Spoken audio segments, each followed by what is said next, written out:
Right now, you can walk into the room, lock the door, and nobody can touch you. You can sit in silence and even cry without anyone seeing.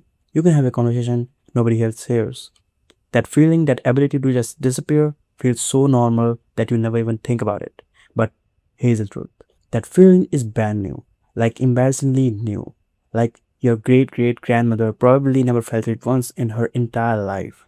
For almost all of our human history, we are talking 290,000 out of 300,000 years ago, privacy did not exist. Not in any form you would recognize. No locked doors, no private rooms, no quiet moments alone. And what ancient humans did instead is so fascinating, so clever, and honestly so relatable that by end of this video you are going to look at your bedroom door completely differently.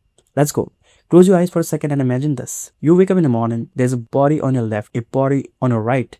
Your uncle is snoring directly into your ears. Two kids are already fighting nearby. Someone across the camp is having a loud argument with their partner. A baby hasn't stopped crying since midnight. And this isn't bad day. This is just a Tuesday, a normal Tuesday. This was the daily reality for ancient humans. Every single day, for hundreds of thousands of years.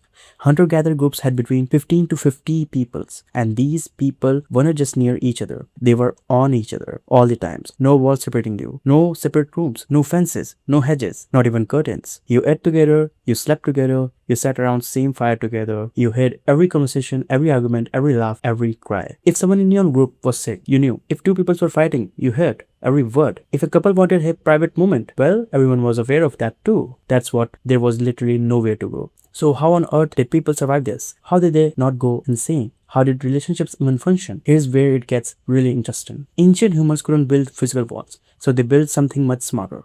They built invisible walls, made entirely out of social agreement, and they did it in three genius ways. The first invisible wall was darkness. When the fire dimmed and the sun went down, darkness became something powerful.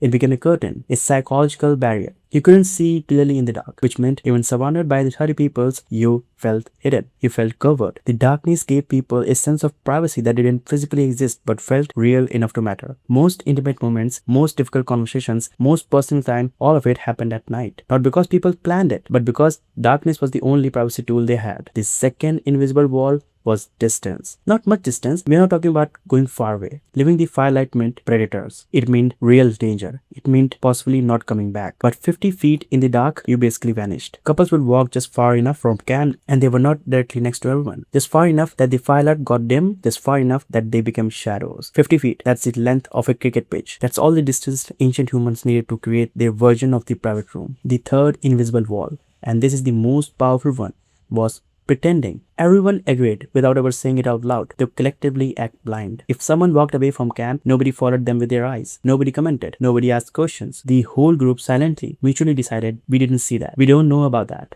That didn't happen. It sounds simple, but think about how sophisticated that actually is. They created privacy not with bricks or doors, but with a shared social understanding and unspoken agreement between every single person in the group. And honestly, you do this exact same thing every single day. Think about the public bathroom. There are the other people in there. You can hear them. They can absolutely hear you. But every single person pretends they can't. You don't make eye contact. You don't comment. You stare at the wall or your phone and act like you're completely alone. That's it. That's the ancient system, still running perfectly thousands of years later in the bathroom stalls across the world. Now here's the part that genuinely broke my brain and when I first read about it. An anthropologist named Colin Turnbull spent years, not days, not weeks, but years, living with a tribe called the Mabuti people in Central Africa. He studied them, he lived like them, he observed everything.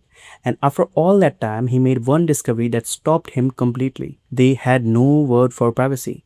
Not a different word, not a complicated word, no word at all. And before you jump to any conclusions, this wasn't because they were simple or undeveloped. The Miboti were incredibly sophisticated. They had complex social structures, deep relationships, and rich traditions. But the concept of needing to be alone, of wanting to separate yourself from your people, was so foreign to them that their entire language had never needed a word for it. Because here's how they saw it. Being alone wasn't peaceful. Being alone wasn't relaxing. Being alone meant you were separated from the group. And being separated from the group meant one thing. You were probably about to die.